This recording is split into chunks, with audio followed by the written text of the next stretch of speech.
Deputy Governor of the Central Bank, Mrs. Sarah Alade, Dr. Sarah Alade, who has joined us this morning. Madam, we welcome you. We also have the honor and privilege of having in our midst another gentleman, indeed a gentleman diplomat, and indeed someone who has committed his life to serving Nigeria, Ambassador Osakwe. You're welcome, sir.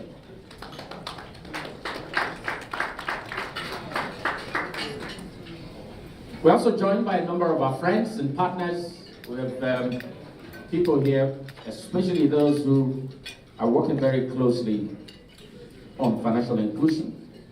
We have friends from Diamond Bank, from Dialbert, and we expect at some point to have some of our partners from the Financial Inclusion Secretariat, which, as you all know, is domiciled at the Central Bank.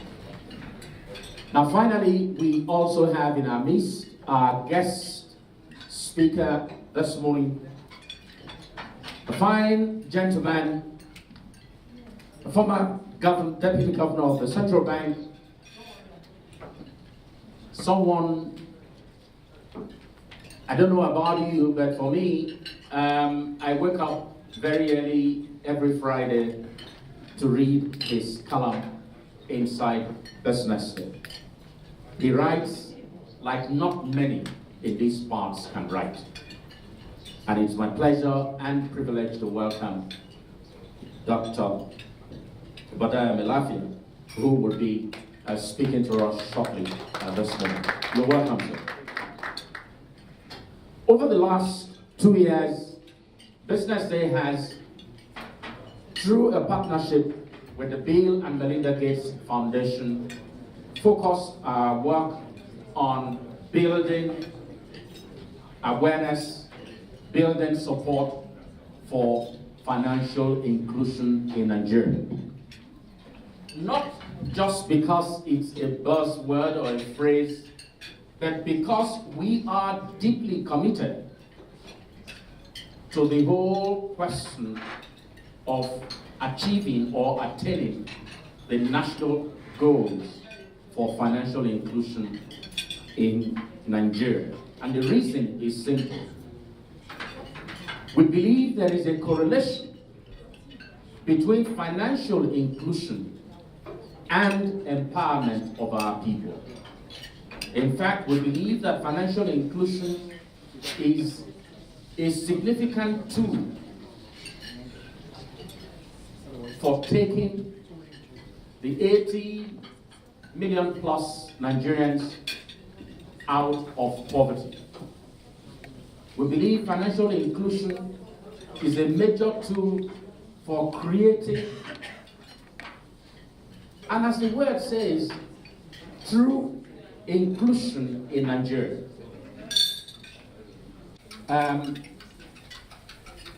In the world that we live in today, you do not have to reinvent the wheel.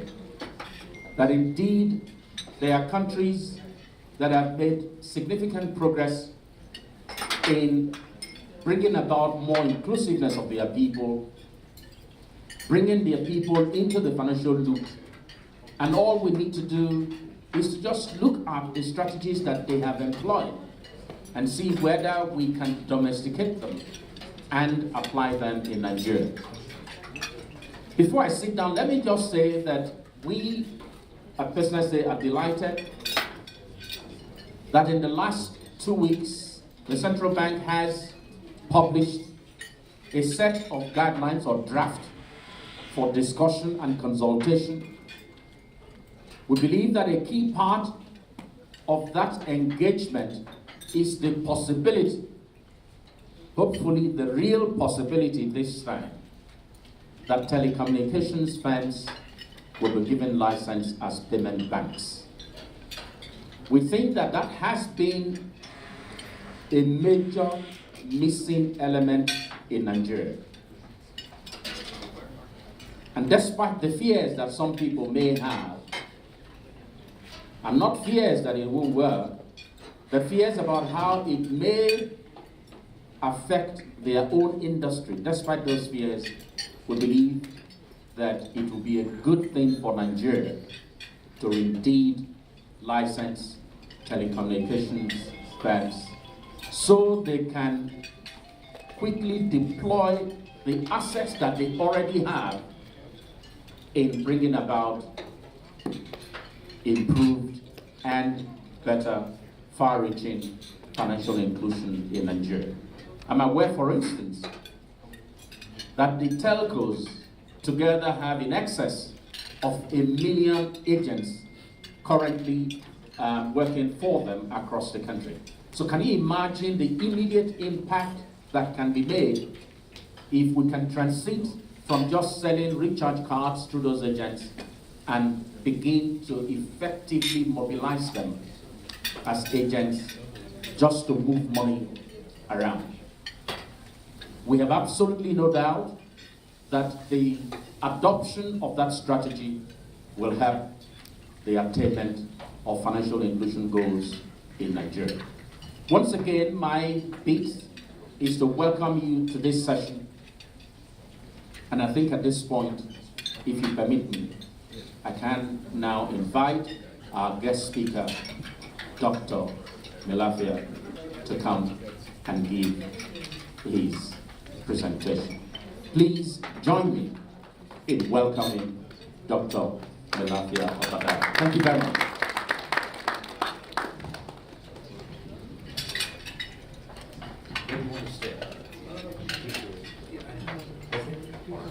Well, you can stay here and you can come this slide. It's up to you. Good morning, everyone. It's a pleasure to be here. I'm honored to speak to all of you. Let me say a few things about myself. I've been introduced in a rather flattering way by my publisher, Mr. Frank Aibogun. Thank you very much. I'm a humble development economist. I worked for the African Development Bank. Then I worked briefly for the Central Bank of Nigeria.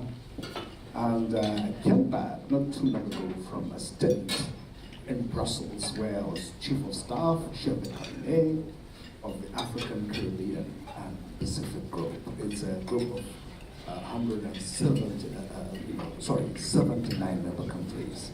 It's just like the Commonwealth of Nations, but this one is working closely with the European Commission. Now, I mentioned this just to explain how I came to be interested in financial inclusion.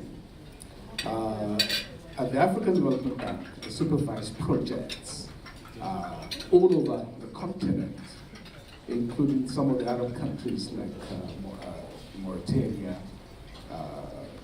Tunisia. We actually lived for 2 years, and Egypt. And if you go to a typical souk, Arab souk, especially in Cairo, which is very bustling and crowded and noisy, but very pleasant. And you discover, I have interest in ancient Egyptian imitation art, the one made of papyrus. And you can find them very nice ones in very unusual places in Cairo. And you want to buy, they say no problem, you can pay by cash point. They have this mobile cash point. And this was over 10 years ago, and I was very impressed with that any remote corner of Egypt, a typical trader, you could actually do an electronic transaction. And I traveled also in the Caribbean and in the Pacific, far off island countries where they're quite efficient in terms of electronic business. So that makes it worrisome when we in Nigeria seem to be not really making the kind of progress that we ought to be made right now. For the first place, we have some swaggering rights of being numero uno, in terms of GDP on the continent, ahead of South Africa, ahead of Egypt. But in terms of financial development, we are still a little bit, shall we say, below expectations. Now, what is even more worrisome is that I think we've lost some ground in terms of financial inclusion from where we ought to be even on the terms of our own targets and calendar. NES 2020 created by the Central Bank of Nigeria. I was part of the team that conceptualized the whole thing. The target is by 2020, we should have at least on 80% of our people in the financial loop by this time. Unfortunately, we're still way back from doing that. I am worried because I think that some of our policies, as well-intentioned as they are, have ended up having perverse consequences in terms of financial inclusion. And I just think of only one, EFCC and the banks. My honest belief is that EFCC, while doing its job, should mind its own business, while banks should mind their own business.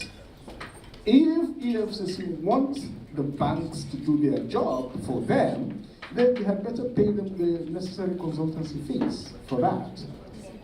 Because what has happened now is that even people who have made genuine money are afraid to put it in the banking sector. Because they feel somehow we have a government that is unfriendly to anyone, no matter who they are, who happen to be financially successful. It's a kind of envy that should have no place whatsoever in public policy. Don't get me wrong, corruption is a cancer that we must extinguish, we must excise, but there are several ways to skin the cat, and you don't throw away the baby with the bathwater in the process because the baby is not looking very clean. So these are some of the things that I thought I should say as a starting point.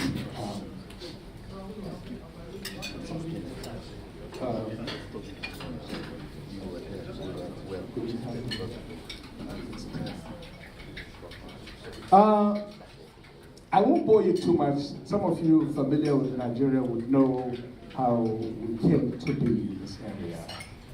Several efforts were made over the last generation to try to propel financial inclusion.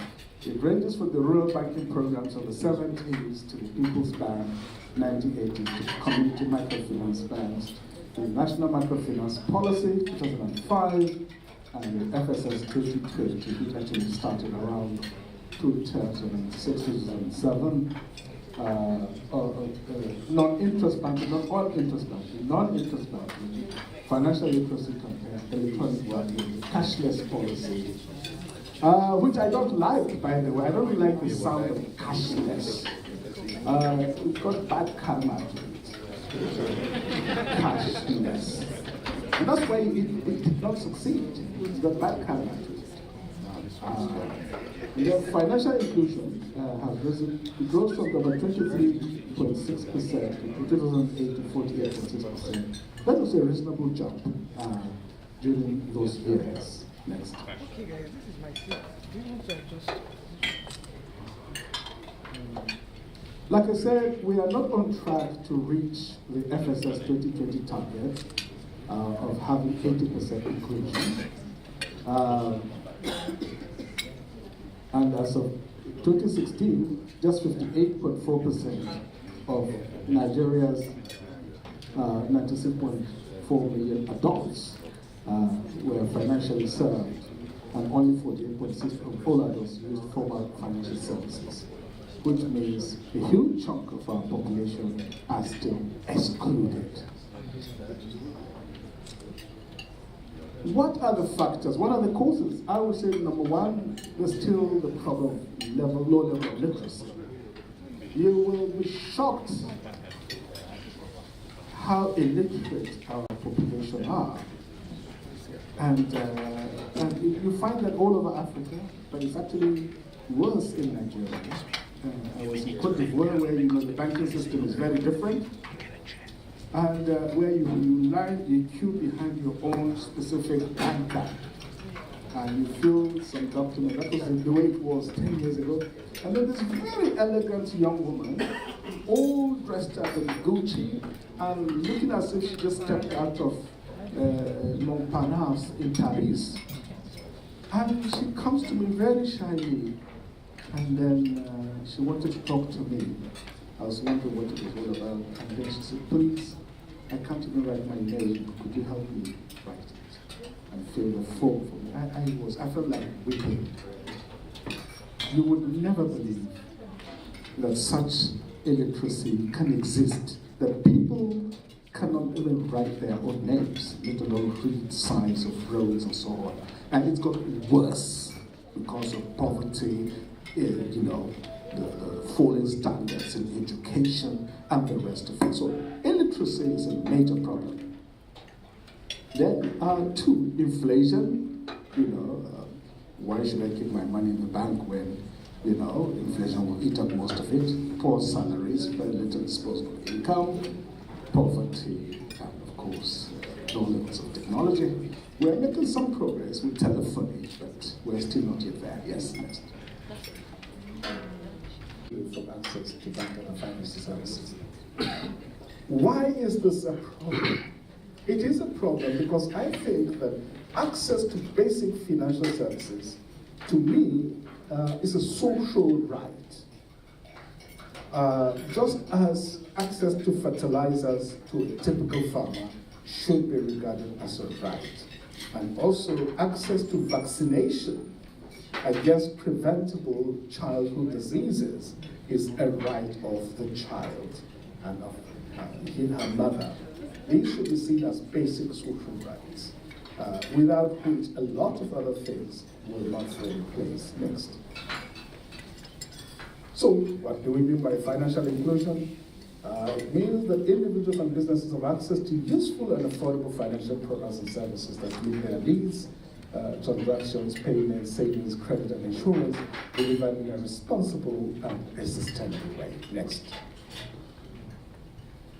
Our OCBN defines it quite simply as a process or situation which allows for ease of access to or availability of and usage of formal financial systems by members of the economy. Next.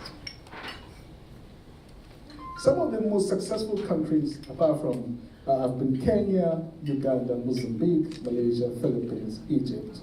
And we need to look at in more detail some of the things that they did in order to facilitate, the higher levels of financial inclusion compared to ours. Next. Let's just pass this next. So, what are the key elements? Provision of financial services to the bulk of socially and economically marginalized and excluded groups, provision of bank and other financial services to a broad spectrum of population as is possible, and ensuring the significant segments, particularly the poor, are not excluded from vital networks of financial services that underpin a national economic system. Next. Ensuring that savings can be mobilized and channeled into the banking system. Our savings culture is one of the lowest because the institutions are not really there. It's not that there's not money in Nigeria. You'd be surprised, some of these market women have a lot of money. If you go to Wuse Market, a lot of it is stashed under their blankets, and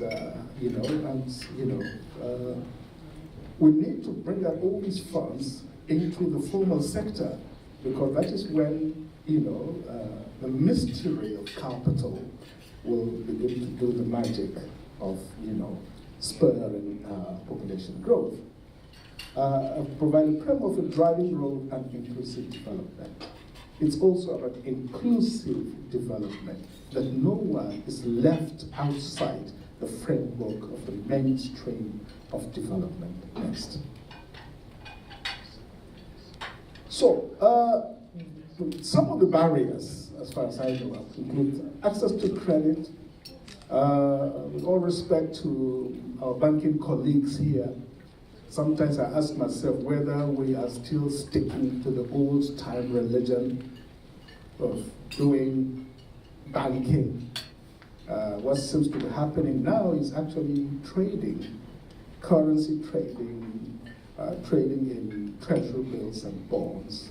That is making more about business, and some people sometimes I feel don't really want to see anybody that wants to come and borrow from the banks these days. So what is a bank if it is not in the business of issuing loans to customers? I think all other things are secondary to that. But we're in the process of losing the main objective, the main goal. Oh, okay, so thank you, yes. Okay.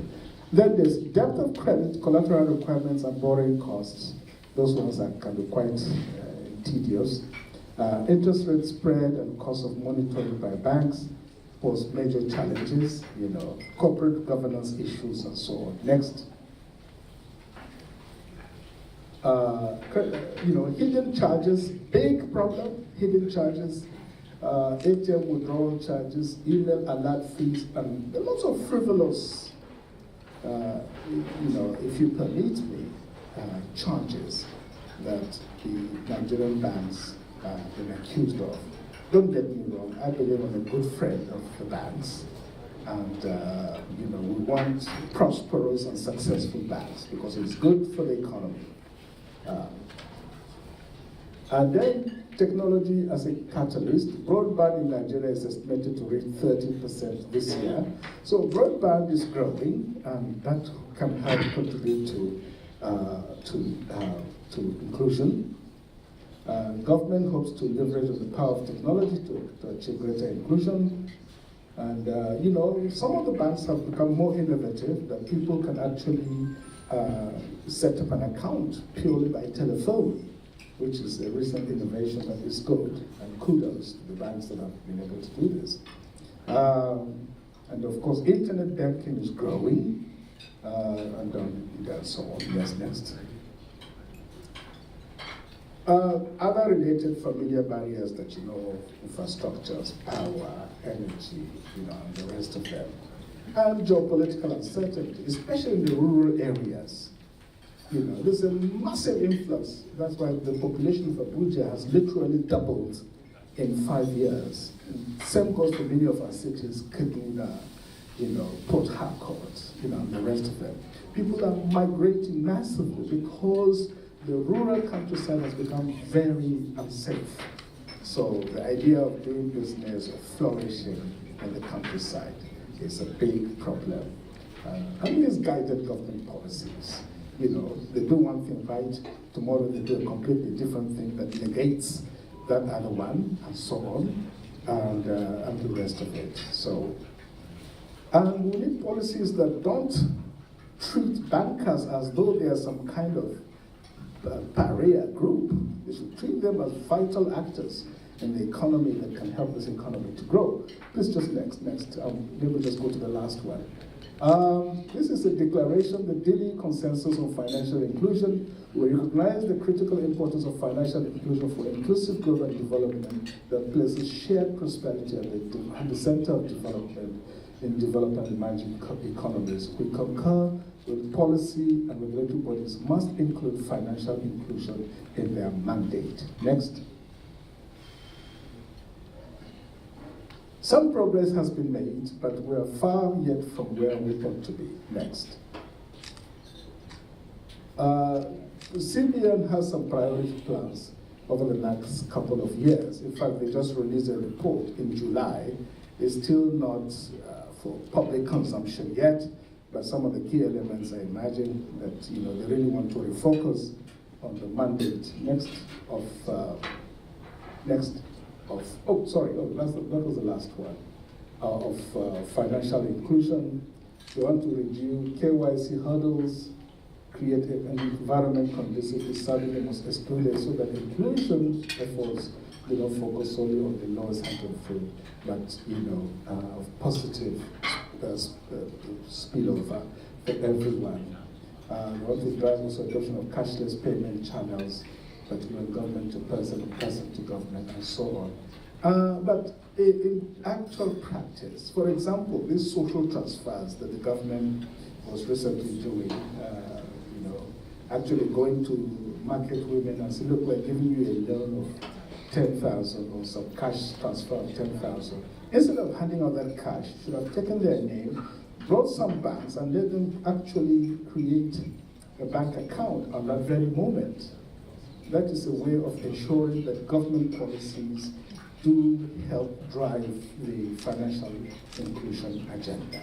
So we should put our money where our mouth is and do the right things, create an enabling environment, an ecosystem that will allow businesses to flourish, allow banks to flourish, allow SMEs, microfinance businesses and others to thrive. The potential of this economy are enormous, but we have to do the right things first. We must deal with the fundamentals, ensure a stable macroeconomic and policy environment, reduce geopolitical uncertainty to the minimum, build robust institutions, have leaders who understand the imperatives of 21st century development, of 21st century economics, which is posited on the foundations of human capital. The people are the genuine wealth of nations. It doesn't matter if you happen to be sitting on a lake of oil, it's going to take you nowhere, because the hydrocarbon industrial civilization that we've enjoyed for over a century is on its way out. So oil prices might look good now, but the secular future trend is downwards and downwards and downwards until it will not be a big deal. And for a country whose population doubles every 30 years, in 1960, Nigeria's population was 56 million. In 1990, it was over 100 million. Today, it is 200 million. In 2050, our population will be 400 million. We'll be number 3 in the country after China and India. We would have actually overtaken the United States. So you can imagine, with such demographics, we are still playing silly little games instead of focusing on the big picture of mobilizing this extraordinary energy that this country is. Let nobody deceive you. Nigerians are one of the most gifted people in the world. When that giftedness is channeled properly, it can produce extraordinary results. But when gifted people are ruled by monkeys, and I'm not abusing anyone, please, even the best among you will begin to behave like monkeys so that you can fit in the system. That is why we need to change the traditions of leadership, the traditions of government, the traditions of public administration, so that we have progressive, enlightened leaders who understand these things and can take this country to the next level. Ladies and gentlemen, the best is yet to be. Thank you.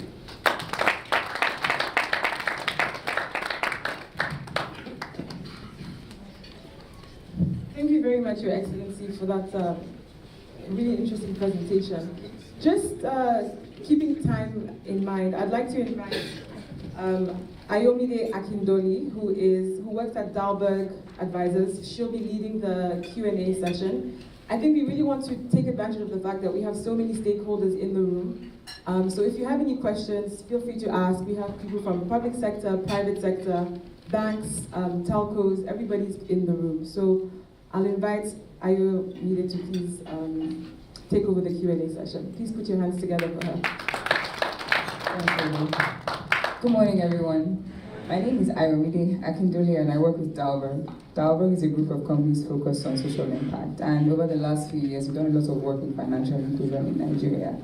We actually have a dedicated financial inclusion practice, and we worked very closely with the Financial Inclusion Secretariat, I don't know if they're here yet, to develop the National Financial Inclusion Strategy, which we've just discussed some bits of it. And we've already highlighted some of our key findings or some of our key recommendations, and essentially there are 5 principles that we're trying to promote or encourage in order to drive financial inclusion in Nigeria. And these are the last 3, but the first 2 are around creating a conducive environment for digital financial services. This is particularly important because of the infrastructure challenges that we have in Nigeria. Over the course of our conversation, speaking with many of the banks that are here today, we realize that it's extremely expensive to set up brick-and-mortar branches in some of the remote areas of Nigeria. But digital financial services, given the extensive telecommunication penetration compared to branches, presents the opportunity for us to ride on that to provide financial services in the more remote parts of the country. So that's important. And then the second principle we're highlighting is enabling rapid growth of agent networks to reach, for nationwide reach. And this is partly already been highlighted. It would be interesting to see the telcos, for instance, who already have an extensive agent network, riding on that platform to begin to distribute financial services in some of these more remote areas. We also see people like NIPost, who have a very extensive agent network, have post offices in almost every local government. Granted, not all operational, but they also present an opportunity for us to ride on that as an agent network to provide financial services in more remote areas. And the third thing is around KYC. We recognize that KYC is essential, especially in our precarious times where we need to make sure that money isn't being transferred to promote terrorism or other kinds of financial crimes. So KYC is indeed important, but the population or the demographic of people that are excluded from financial services currently are not able to meet a lot of the KYC requirements. We have had 2 iterations of the tiered KYC regime, but we still find that there's a demographic of people that still cannot fully benefit from financial inclusion because of some of the KYC requirements. For instance, if you are a trader of, say, cattle, for instance, and you're unable to meet the tiered KYC requirements for, say, tier 1, but the kind of money that you're transacting on a daily basis is indeed large, but you don't have identification, you don't have all the kinds of requirements for that first tier, what happens is that you're ultimately excluded. So we're looking to see how, given that there are those kinds of people who don't have access to national identity card, for instance, what do we do to, for instance, drive access to national identification, and then in so doing, give them the opportunity to be able to meet some of the higher tiered KYC requirements. The next principle is around creating a conducive environment for... All right, we need to get started with the Q&A. Sorry, I was trying to give you an overview, but I'll stop since we have the last 3 on the projector. So given this background and our extensive discussion just this morning, we'd like to welcome questions from the wide range of stakeholders in the room. And before you ask your questions, please say your name and the organization you work with. And in the room, I'm sure they'll be able to respond to your questions. Okay. I work with EC Legal.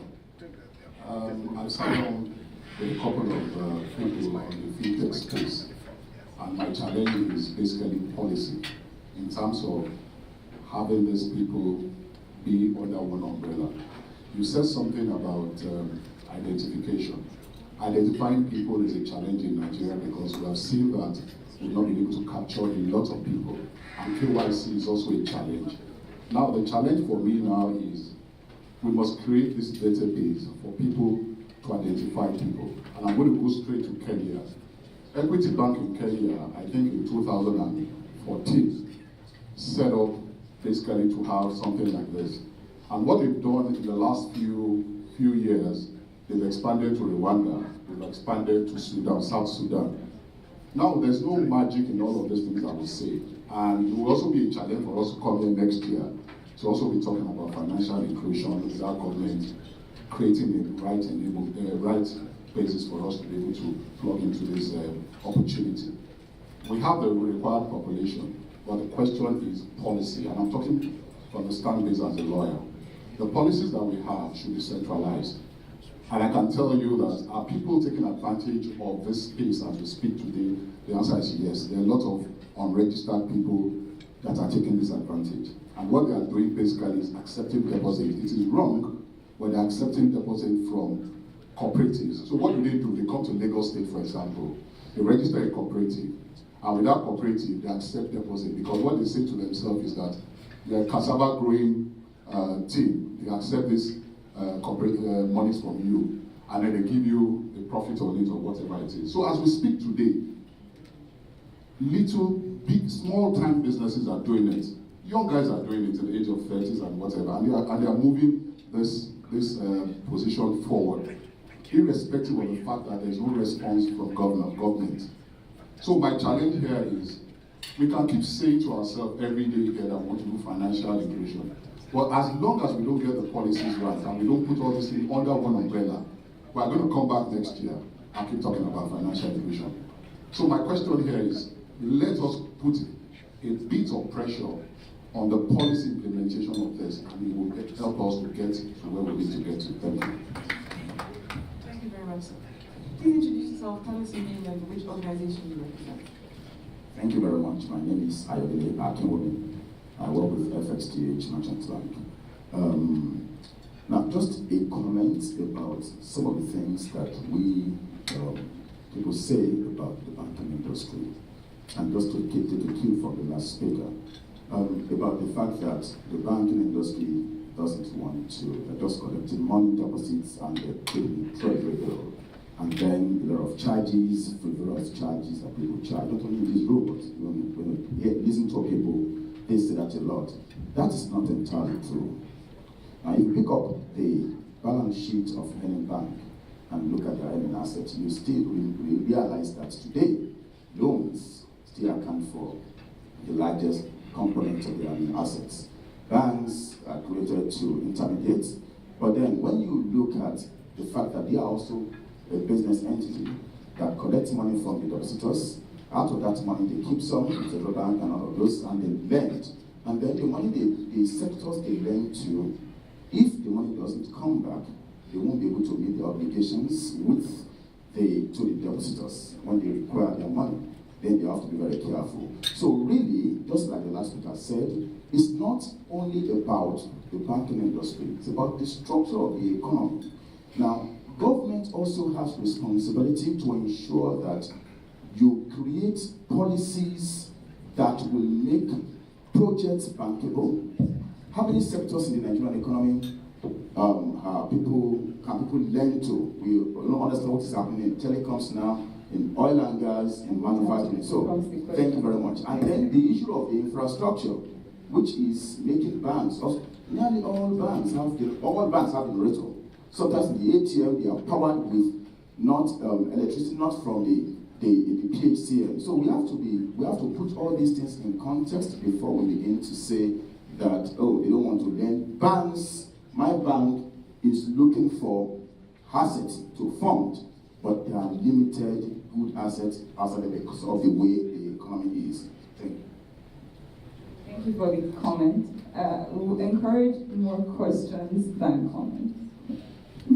Thank you, sir.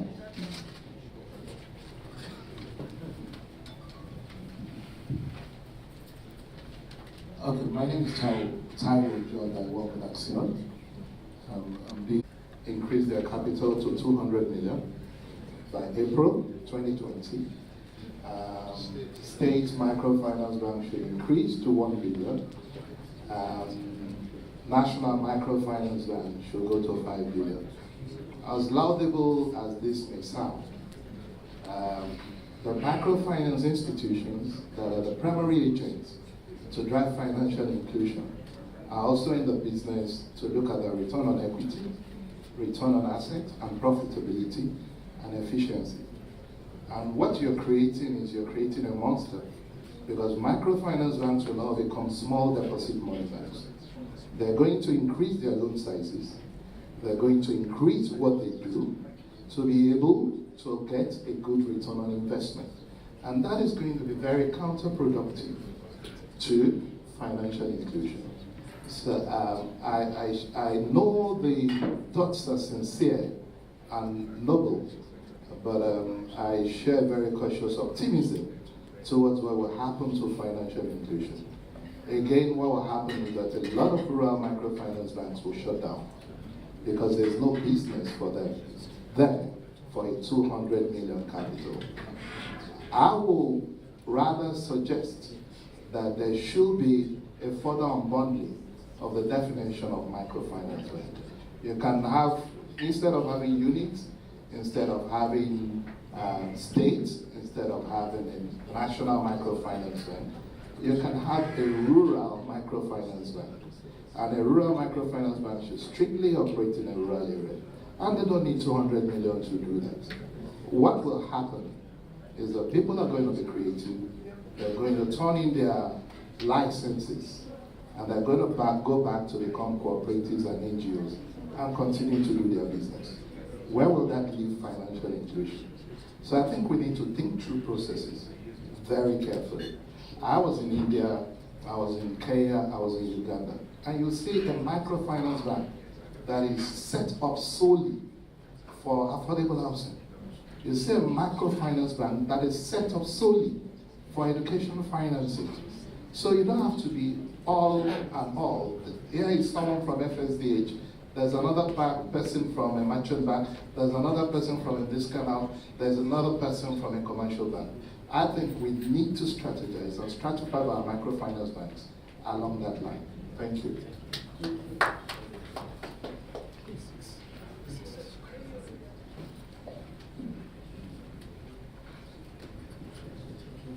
Good morning, everyone. My name is Shakredi Taiwo. I work for Genesis Analytics. So my question is this. I think Mrs. Alade is here. She would actually assist in answering some of the questions. If anybody from the NCC. My experience with Kenya is that a micro business in Kenya is probably not willing to accept the cash from you because it's operating M-Pesa. So what you just ask, do you have M-Pesa? Can you transfer? Even as along the beach of Mombasa, when I wanted to get a shot, the man said, I'm not taking your money.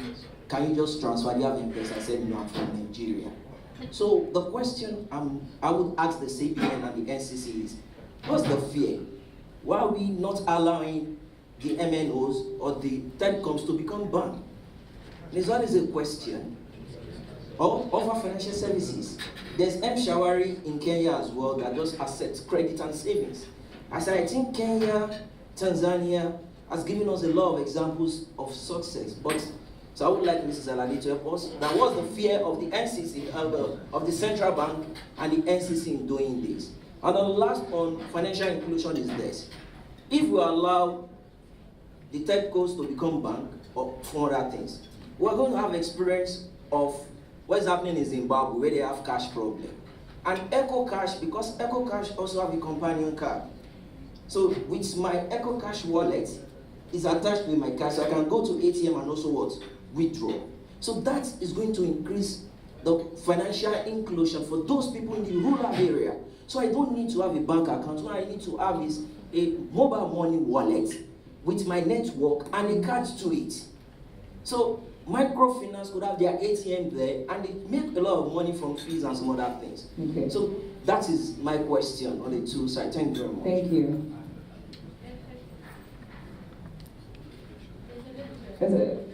There's a lady, okay, after him is the lady. We want to be inclusive.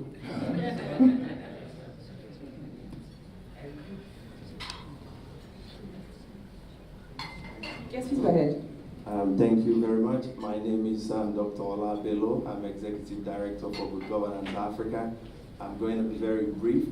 Thank you. One of the reasons why I think greater financial inclusion in Nigeria has been difficult is that we do not have a functioning database of citizens.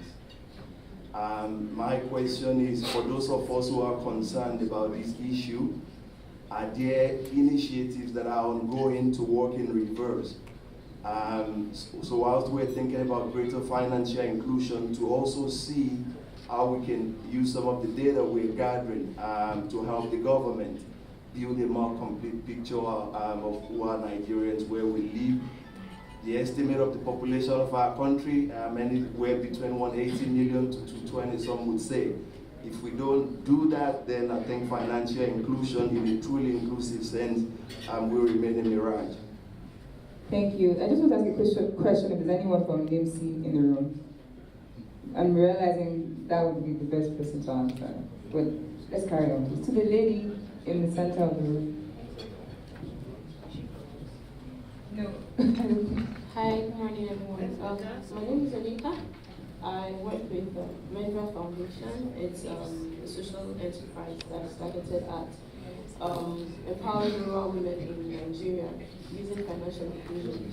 It's interesting, like she had stated, that the CBN, part of the priority plans is to focus on create conducive environments for digital financial services, because it's in line with what happened at World Bank a few weeks ago, talking about the release, IMF and World Bank released the policy paper for policy organizations in other countries to adopt a more conducive environment for fintechs.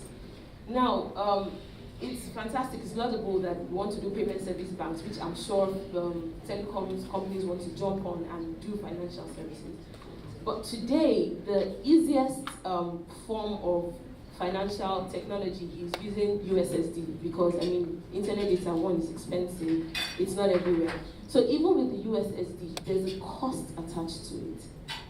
That's a very, very, very key barrier to financial inclusion, because yes, it's an average of 2 naira 50 kobo for 20 seconds of transactions, and an average transaction will take like 60 seconds. Now, the demography we should be targeting is in the rural areas in northern Nigeria, especially women. These are subsistence farmers. They are working just to feed, so they won't die. They are not working. They are not even looking for money to even make money. They are just farming just to survive. Now, are these the people that we are going to take financial technology to just to reach them, and are going to pay every 10 naira, every 1 naira matters to them? So what are we as policy people doing to address this? My suggestion is, can we consider, talking to the telcos to zeroize USSD transactions for financial inclusion in certain demographics? And then, because they are also in the business to make a profit. So if you're telling them, yes, payment service banks, but I can assure you many of them are going to go to demographics where they can make money. They're not going to go to those rural areas where there are literally not a lot of transactions for them to make money. So if we consider, giving them something in return, because they are also not a charity organization, they're here to make money. What if we give them some sort of tax rebates or licensing, cut off some costs in licensing, and what they give back to us is zeroizing the cost of USSD transactions in certain demographics, at least for a start, so that for all people that are development partners in achieving Nigeria's financial inclusion goal can actually do this work without the cost. Yeah. Thank you very much. So, sorry, we're going to have to stop taking questions so we can actually get answers. I actually wanted to speak to the point that she made. Is it a response or a comment? In 1 second, I promise. Okay. 1 second. My name is Ifoma Yuta. I work with MTN Nigeria. So I wanted to talk about USSD. Yes, Oyeka, that's your name, right? You're absolutely right. Everything she said, I agree. If we get the financial services license from the NCC, we will make it affordable for the less privileged Nigerians. Certainly. Thank you. Okay, so we just have one last question from this room. Oh, sorry, response. Yes, so we have a. Thank you very much. My name is Shea Ademoshu. I work with NIMS. So, in speaking to the gentleman's question about a database, I know that NIMSI has the mandate for Nigeria, and over the last 2 years, there's been a harmonization committee set up by the Office of the Vice President. Now, in partnering with NIMSI, some world donors have come together. World Bank is involved, French, Development Bank is involved. And what they're doing is to fund what you call an ecosystem approach to data gathering. Prior to now, NIMSI had partners that they had agreed with to go into the fields, and NIMSI was directly involved with getting the data. But with the World Ecosystem approach, it means that NIMSI will have no bearing with that data collection. What NIMSI has agreed with those partners will be, you get foundational data for NIMSI, where you keep functional data. So, for example, PENCOM today has a database of course, so it's functional to them. But what they've agreed with NIMSI are 10 major fields, demographic fields, with all the biometrics, that's your 10 fingerprints and your face. So they capture all that and they backhaul it to the NIMSI database. That project, FEC has just approved that project. It's a $400 billion project for Nigeria, and that's being funded.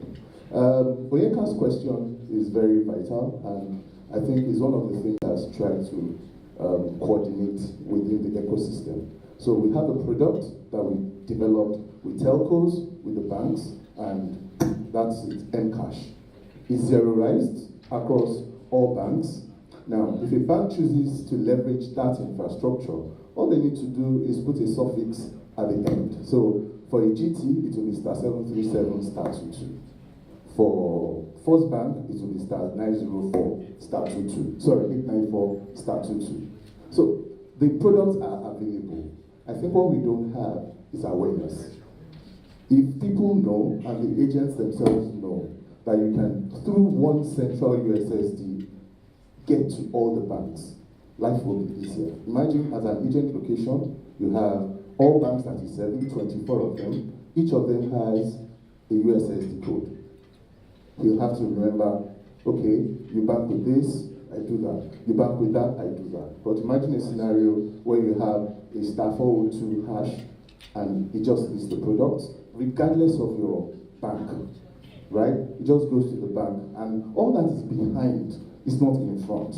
So the kind of evolution we're trying to push should be more collaborative, people should be more aware, and I think we're getting to the place of open systems now, where people are not necessarily antagonistic and they are not withdrawn. They are now more willing to push for the next generation. I think we're going to see some kind of radical change in the ecosystem within the next 1 or 2 years. Thank you. Thank you very much for that. I think we only have about 10 minutes left, so I'd like to call this. Thank you, sir. Good morning. So there are quite a number of ways that MTN has been working to drive financial inclusion. As we all know, up to this moment, we are not directly licensed to offer financial services. So what we've done primarily has been to partner with a number of financial institutions. Gentleman from NIMS talks about our partnership on Mcash, where we've offered zero-rated short code for customers of the Mcash service to carry out retail payments. But beyond that, we've also had a partnership with Diamond Bank, where we're working with them to build an agent network. Today, almost about 20K strong agent network to distribute financial services to low-income customers. I know a lot has been said about USSD. The reality of USSD today is that we today have, firstly, is the fact that the primary users of USSD today are actually not low-income customers. Yeah? Most of the customers today have repositioned, most of the banks have repositioned USSD to actually serve bank customers. I know a couple of telcos, including MTN, has offered that we would offer zero-rated, we could potentially offer zero-rated short code if the banks identify a proper demographics that are low-income customers. That is not happening today.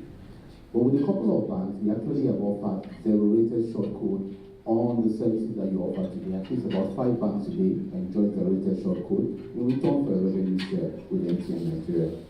So that means customers are not billed for all kinds of, for whatever financial service that they carry out on those USSD short code.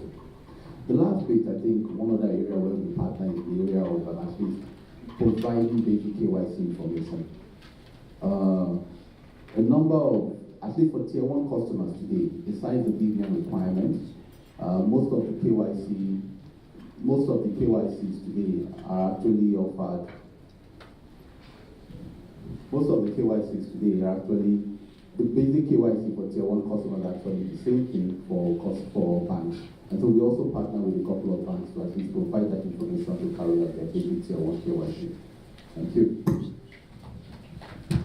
Thank you very much for that. So I'll just give the mic over to Efina very quickly.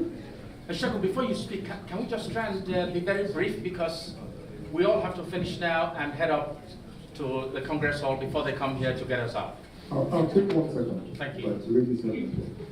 So just to say very quickly that I think that with the payment banks, if they introduce payment service banks, that quite a lot of the questions in this room will be answered. The question of data will be answered.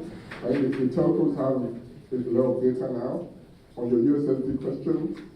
If you open up the market, there's more competition, there's more people getting in money, it will drive down the costs, right? So I think for me, really, the main thing is how do we support the payment banks with the rest of the platform so they can perform the services. So we don't want the telcos just focusing on the areas on urban areas, right? So when they go to the remote areas. But we know that they are set up for profit, so they may not be encouraged to go to the poorest areas. So for us, how do we encourage them to go to the really remote areas? How do they work with finance now, who are already trying to do this, and just to get behind the payment bank system, try and support it and ensure that it works the way it's supposed to work. Thank you. Last but not least, we'll give the mic to Diamond Bank. Just 2 minutes, please, and then we have to wrap up. Good morning, everyone. My name is Uche from Diamond Bank. I think my partners, MTN, usher, and Finally said it all. We work with them, of course, with a down yellow account, and we give them that's so right. And also Leaps, of course, was really a whole lot with cash, also MTN as well. Then we also have another proposition specifically for women, which we're working with Women's World Banking, better proposition. So we'll be able to tie up almost 800,000 of them. That is also another area we're focusing on, because in financial inclusion, we also have to include the women, and we're very particular about that as a bank. And in summary, there's a whole lot going out there, and I think the collaboration is just the way to go. Thank you very much. Thank you all very much for here. I would just like to recognize the presence of the Bill and Melinda Gates Foundation. Business Day has been working with the foundation for the past 2 years actually, and it's thanks to them that we've been able to do the work that we've been doing. So I'd like to recognize the foundation and thank you so much for your efforts. So I think that's it. I'll give the mic to our publisher to give the closing remarks.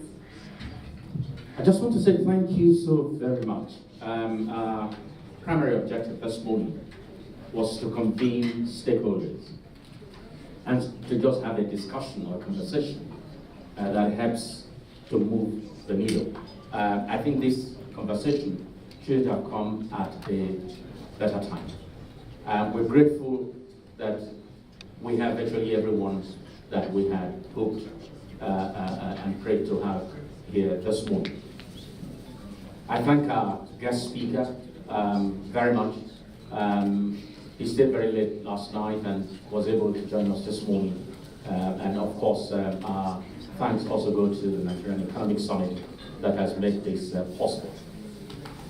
As I said in my opening comments, we've had the partnership over the last 2 years working with the Bill and Melinda Gates Foundation that allows and supports Business Day to focus on building a bigger constituency to push financial inclusion in Nigeria. Before I just wrap up, let me just say that there was a major question here about cost of access and how is it that the demography that we seem to target are the very poor and that they're the ones that we're expecting to pay. And so, can I just suggest to the telcos, for instance, or to any of these guys who are involved, I mean, rather than say that people in Sokoto will pay 1 naira for every 10 naira you transfer, why not us create a criteria, or I mean a matrix that allows us to say, okay, if you're doing a transaction of this amount and below, it will be free, wherever in the country that you are in. And I imagine that that would be a fairer, more effective way of providing comfort for that demography that our sister talked about. Once again, thank you so very much. For those of you who listen to Classic 93.7, we have a weekly radio program anchored by my colleague Lily on financial inclusion. And it has become something of a delight for people who listen to that program on a regular basis. Once again, thank you very much for coming, and we do hope you have a great day today. Bye-bye.